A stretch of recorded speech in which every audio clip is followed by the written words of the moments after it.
बिस्मिल्लाहिर्रहमानिर्रहीम। आप देख रहे हैं मेरा YouTube चैनल और मैं हूं नवीद बिलावल। नाज़रीन, अदालतों से रिलेटेड कुछ आम तरीन खबरें हैं जो आपके साथ शेयर करनी है। सुप्रीम जुडिशल काउंसिल ने जस्टिस मज़ाहिर नकवी के खिलाफ शिकायत पर कार्रवाई का आगाज कर दिया है और चीफ जस्टिस पाकिस्तान ने जस्टिस मज़ाहिर नकवी के खिलाफ शिकायत सुप्रीम जुडिशल काउंसिल के एक मेंबर को भिजवा दी है। चीफ जस्टिस उमर अता बंदयाल के पास बतौर चेयरमैन जुडिशल काउंसिल का इजलास बुलाने का इख्तियार है और चीफ जस्टिस इजलास बुलाने से कबल शिकायत के जायजे के लिए मामला काउंसिल के सीनियर मेंबर को भिजवाते हैं।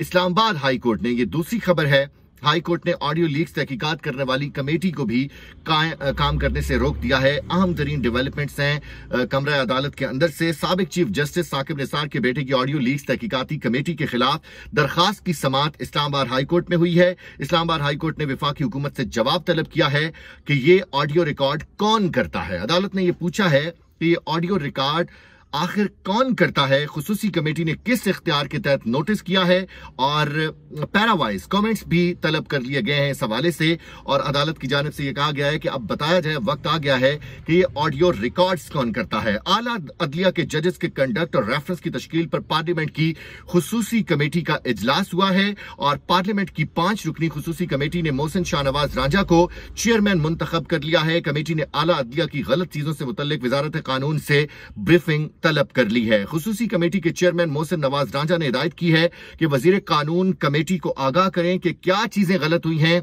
और क्या रेफरेंस बनाएंगे। आइन में वाज़ेह है कि कानून और आइन साजी पार्लियामेंट का इख्तियार है, लेकिन यहां पर क्या हो रहा है, ठीक है, ये एक और मुद्दा घड़ने की कोशिश की गई है गवर्नमेंट की तरफ से। और सुप्रीम कोर्ट ने ऑडियो लीक्स कमीशन केस में जजेस पर एतराज करने वाली हुकूमती दरखास्त भी अब वापस कर दी है। वफाकी हुकूमत ने chief justice of Pakistan justice Ijazul Ahsan, justice Munib Akhtar के खिलाफ दरखास्त दायर करते हुए इस्तदा की थी कि chief justice Umar Ata Bandial, justice Ijazul Ahsan, justice Munib Akhtar audio leak का मुकदमा ना सुने। ये ऑडियो लीक का मुकदमा सुन ही नहीं सकते, ये इस्तदा की गई थी। रजिस्ट्रार ऑफिस ने हुकूमती दरखास्त पर एतराज आयद करते हुए कहा कि जजेस पर एतराजात बेंच के सामने ही उठाए जाते हैं, बेंच पर एतराज की दरखास्त रजिस्ट्रार ऑफिस नहीं लेता है। और अलावा अजीज चीफ जस्टिस पाकिस्तान की सरबराही में 5 रुकनी लार्जर बेंच ने मुबैना ऑडियो लीक्स इंक्वायरी कमीशन के खिलाफ दरखास्तों पर समाअत की है।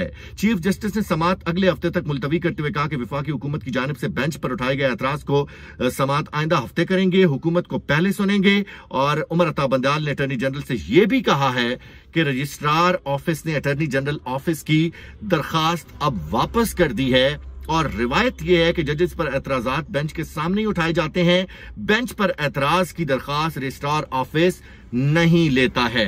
तो ये आम तरीन खबरें थी, डेवलपमेंट्स हैं अदालतों की तरफ से। अब अदालतों की जानिब से भी रिवर्स गेयर लगाया जा रहा है और अदालतें काफी सीरियस नजर आ रही हैं। चीफ जस्टिस भी बहुत ज्यादा अब संजीदगी के साथ केसेस को लेकर चल रहे हैं और वो पहले भी मुख्तलिफ केसेस में मतानत और इंतहाई समझदारी का मुजाहरा करते हुए दिखाई देते हैं। दूसरी जानिब जो एक अहम तरीन खबर है वो चीनी कंपनी का खत है, डिफॉल्ट से रिलेटेड वो खत है। और आपको ये बड़ी खबर दूं कि दरामदी कोयले से 1 अरब 90 करोड़ डॉलर का 1320 मेगावाट का जो पावर प्लांट चलाने वाली port Qasim electric power company limited ने सेंट्रल पावर परचेजिंग एजेंसी को अदायगी के नादहिंदा होने का बाज़ाबिता नोटिस जारी कर दिया है। पूरे मुल्क में शॉर्टफॉल आ सकता है बिजली का, पूरे मुल्क में ब्रेक लग सकती है बिजली को। ये उससे रिलेटेड खबर है। कंपनी के चीफ एग्जीक्यूटिव अफसर गो ग्वांगलिंग का कहना था कि 15 मई तक रियासती हिमायत याफ्ता वाहिद बिजली के खरीदार पर खुद मुख्तार पावर प्रोड्यूसर IPP की कुल तस्दीक शुदा वाजिबुल अदा रकम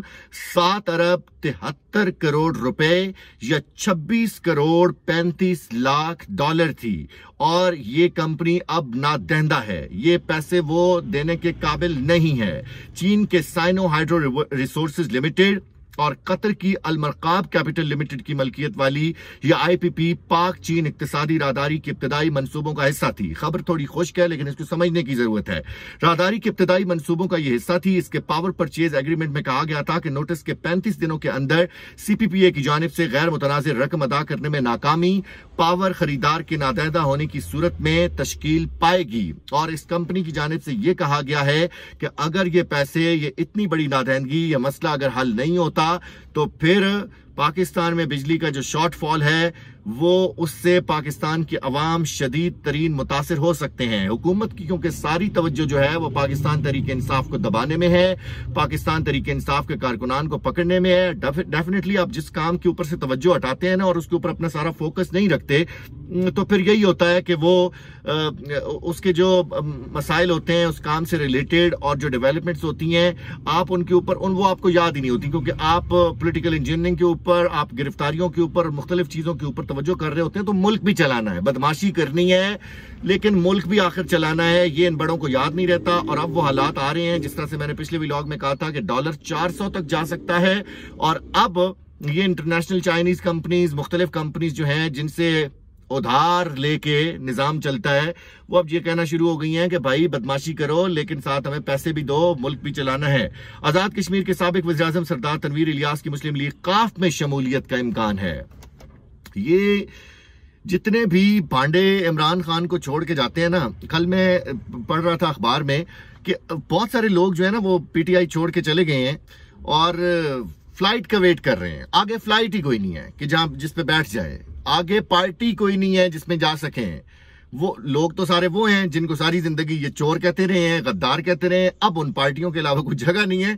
तो बड़ी दिलचस्प सूरत हाल है। जराये के मुताबिक मुस्लिम लीग काफ के सदर चौधरी सरवर से सरदार तनवीर इलियास ने मुलाकात की, और ये आपने गौर किया है मुस्लिम लीग काफ के सदर चौधरी सरवर, ये चौधरी सरवर वो हैं जो पहले पीटीआई के गवर्नर, नून लीग के गवर्नर, हर जगह से मजे लेने हैं, हर जगह से इन्होंने अपने मजे लेने हैं, और ये माशाल्लाह से बड़े नजरियाती हैं।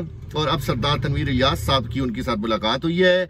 मुस्तकबिल में दोनों रहनुमाओं ने इसके ऊपर, मुस्तकबिल में दोनों जो रहनुमा हैं उन्होंने इसके ऊपर इत्तेफाक किया है कि हम मिलकर सियासत करेंगे। इन दोनों बड़े सियासतदानों की ना पाकिस्तान को शदीद जरूरत है। मुस्लिम लीग नून के रहनुमा जावेद लतीफ ने कहा है कि अगर काजी इंसाफ नहीं करेगा तो किसी और इदारे को सामने आना पड़ेगा। माशाल्लाह माशाल्लाह सुभान अल्लाह। ये वो जावेद लतीफ साहब हैं जो इससे पहले आइन की, जमहूरियत की बात करते नजर आते थे। अब ये सुप्रीम कोर्ट को डरा रहे हैं कि एक तीसरा इदारा है जो सामने आएगा और वो इंसाफ करेगा। और मैं आपको गारंटी से कहता हूं कि ये तीसरा इदारा इनको बहुत जल्दी घसीटेगा, और इन्होंने बहुत रोना है। ये पहले भी बहुत रोते थे मुझे क्यों निकाला, और अब ये कह रहे हैं, उस इदारे की तरफ इशारा करके कह रहे हैं कि वो तीसरा इदारा बीच में आएगा।